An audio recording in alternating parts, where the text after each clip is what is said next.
சற்று முன்பு கிடைக்கப்பெற்ற ஒரு அதிமுக்கியமான மற்றும் பரபரப்பான தகவல் ஒன்று மக்களே. காணொளியை முழுமைக்கும் பாருங்க.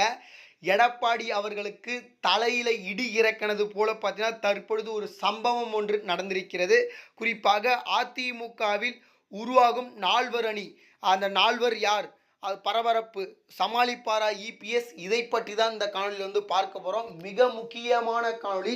4 முக்கிய புள்ளிகள் இணைந்து எடப்பாடியோடைய டப்பாவை டான்ஸ் ஆட வைப்பதற்காக தற்பொழுது ஒரு நிகழ்வு ஒன்று அரங்கேறி இருக்கிறது. அதை பற்றி தான் இந்த காணொலியில் பார்க்க போகிறோம். காணொலிக்குள் போவதற்கு முன்பு இதுபோல அரசியல் சார்ந்த உண்மை நிலவரங்களை நீங்கள் உடனுக்குடனே தெரிஞ்சுக்கணும்னு நினச்சிங்கன்னா நம்ம சேனலை மறக்காமல் சப்ஸ்கிரைப் பண்ணிட்டு பக்கத்தில் இருக்கக்கூடிய பெல் பட்டனை ஆலில் செட் பண்ணி வச்சுக்கோங்க. அப்போ தான் நம்ம போடுற ஒவ்வொரு அப்டேட்டும் பார்த்தீங்கன்னா உங்களுக்கு நோட்டிஃபிகேஷனில் வரும்.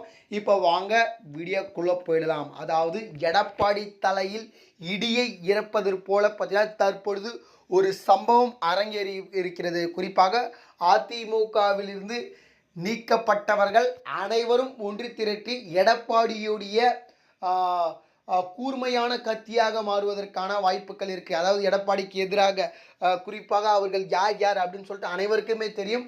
நம்முடைய ஓபிஎஸ், டிடிவி, சசிகலா.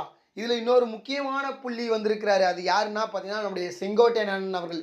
இவர்கள் நால்வரும் பார்த்தீங்கன்னா இணைந்து தற்பொழுது மீண்டும் அதிமுகவை கைப்பற்றுவதற்கான வாய்ப்புகள் இருக்குது. மீண்டும் அதிமுகவில் இணைவதற்கான அனைத்து விதமான வேலைகளும் செய்து கொண்டிருப்பதாகவும் தற்போது யூகம் வகுக்க, அதாவது பார்த்தீங்கன்னா அதிமுகவில் சேர்வதற்காகவும் அதிமுகவை கைப்பற்றுவதற்காகவும் யூகம் வகுக்க உள்ளதாக தற்பொழுது தகவல் ஒன்று வெளியாக இருக்கிறது. அதாவது குறிப்பாக பார்த்தீங்கன்னா நம்ம செங்கோட்டையன் அவர்களும் ஓபிஎஸும் இணைந்து ஒரே காரில் பயணித்திருக்கிறார்கள் என்று.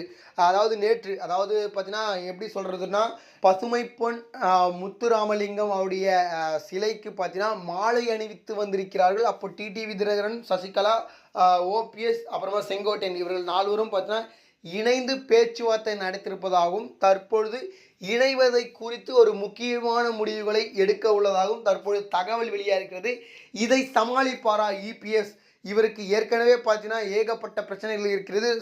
இப்போ தற்பொழுது பார்த்தீங்கன்னா தேர்தல் வர கிட்ட நெருங்கி கொண்டிருக்கக்கூடிய இந்த ஒரு வேளையில் பார்த்தீங்கன்னா தற்போது இவர்கள் நால்வரும் ஒன்றிணைந்துவது பார்த்தீங்கன்னா மிகப்பெரிய பின்விளைவுகளை எடப்பாடி பழனிசாமி அவர்களுக்கு கொடுப்பதற்கான வாய்ப்புகள் இருக்குது. இதை எப்படி சமாளிக்க போகிறார் நம்ம எடப்பாடி பழனிசாமி அப்படின்றத நம்ம பொறுத்துந்தான் பார்க்க வேண்டும்.